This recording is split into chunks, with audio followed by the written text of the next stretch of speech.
আমার ভাইয়েরা, ফিরাউনের জামানা এই পৃথিবীতে ছিল কি ছিল না?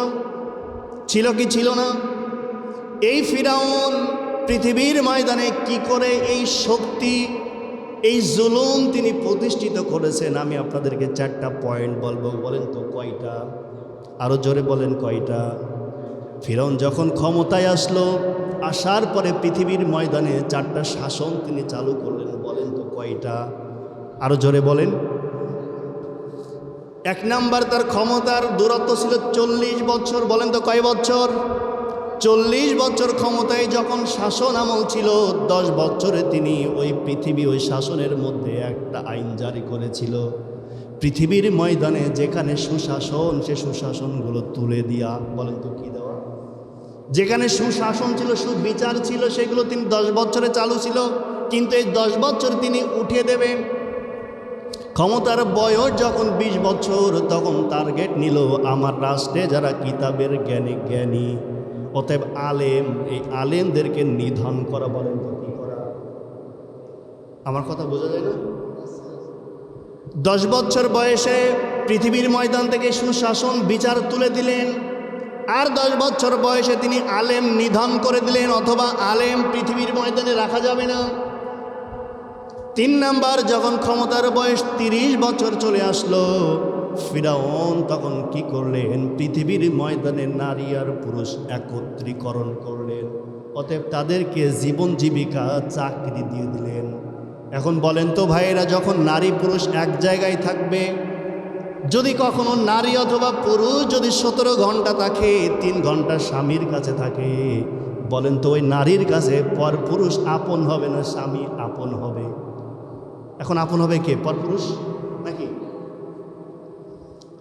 এখন যখনই আপন হতে শুরু করবে, তখনই ওই রাষ্ট্রের মানুষগুলো ওদের সাথে অবৈধ সম্পর্কে লিপ্ত হবে, আর যখনই লিপ্ত হবে তখন অবৈধ সন্তান ওই রাষ্ট্রে চালু হবে। তখন ফিরাউনের জন্যে কোরআনের দিন আস্তে আস্তে তুলে দেওয়ার জন্য শক্তি তৈরি হয়ে যাবে। কথা বলেন ঠিক কিনা?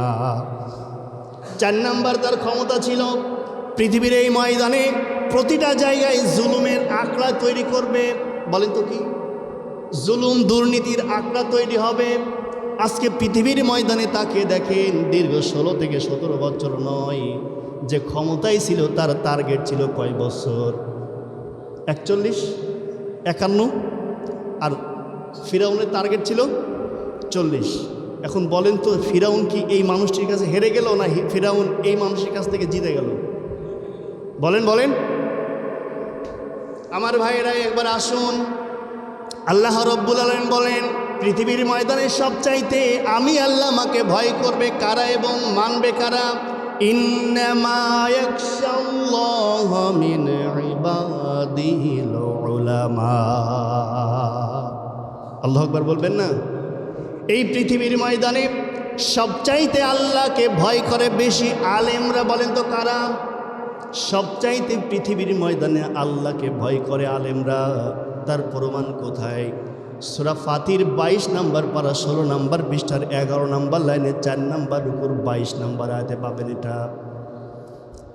এইবার বলেন তো ভাইরা, এই পৃথিবীর ময়দানে সবচাইতে আল্লাহকে ভয় করে কারা?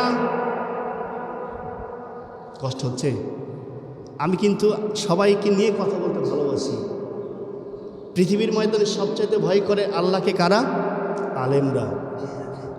এই আলেমরা যদি আল্লাহকে ভয় করে, তাকে দেখেন পৃথিবীর ময়দানে যেখানেই আলেমরা আছে, সেখানে আল্লাহর দিন প্রতিষ্ঠা করার জন্য নিজেকে উর্বর করে দেয়। ওই দিন উর্বর করে দেওয়ার জন্য নিজের জীবনও বিপন্ন হয়ে যায়। কথা বলেন ঠিক কিনা? আর যারা আল্লাহকে ভালোবাসে, আল্লাহকে মানে, আল্লাহর জ্ঞানে, আল্লাহর ওহির জ্ঞানে যারা জ্ঞান অর্জন করেছে, তাদের নাম পর্যন্ত চেঞ্জ হয়ে গেছে। আমার ভাইরা, 1 নম্বরে শোনেন, মূসা আলাইহিস সালামের নাম কাফেররা দিয়েছিল যিশু। বলেন তো কি? মূসা নবীর নাম কাফেররা সঠিক নামটা বরকতময় নাম চেঞ্জ করে নাম দিয়ে দিল যিশু।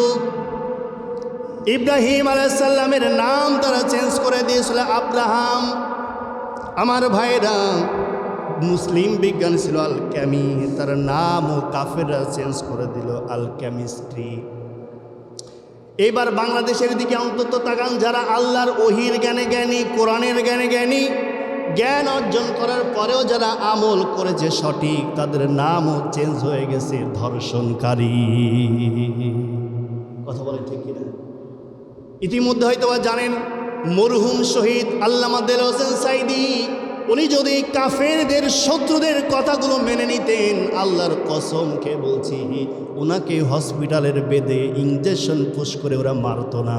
মারতো, কারণ কাফেররা বলেছিল তুমি আমাদের কথাগুলো মেনে নাও। মাসুদ সাঈদী ভাইয়ের সাথে পরামর্শ কথা হয়ে এসেছে, উনি বললেন কয়েকদিন আমাদেরকে ডেকেছেন যেন আল্লামা সাঈদী সেই মানুষটির কথা শোনে। তিনি বললেন আমি শুনবো না, আমার যদি ফাঁসিও হয়ে যায় আমি আল্লাহর রাস্তায় আমার জীবন আমি বিলিয়ে দেবো, কাফেরদের কাছে আমি মাথা বিলাবো না। এই জন্যে কাফেররা সেই মানুষটির নাম, সুন্দর নাম, মরহুম শহীদ আল্লামা দেলোয়ার হোসেন সাঈদী। নামটা খারাপ? বলেন নামটা খারাপ? ওই মানুষটিরও মাথার উপর মুসা নবীর মতো তহমত দিলেন, ধর্ষণকারী। এখন বলেন তো ওই মানুষটা কি ধর্ষণ করেছিল? করেনি। আমার ভাইরা, ওই মানুষটিও ধর্ষণ যেহেতু করেনি, আপনি আমি যখন কোরআনের রোড মেপে মেপে সামনে যাব ঈমান আমল নিয়ে, সমাজের মানুষরাও আপনাকে মিথ্যা তহমতের বোঝা মাথায় চাপিয়ে দেবে।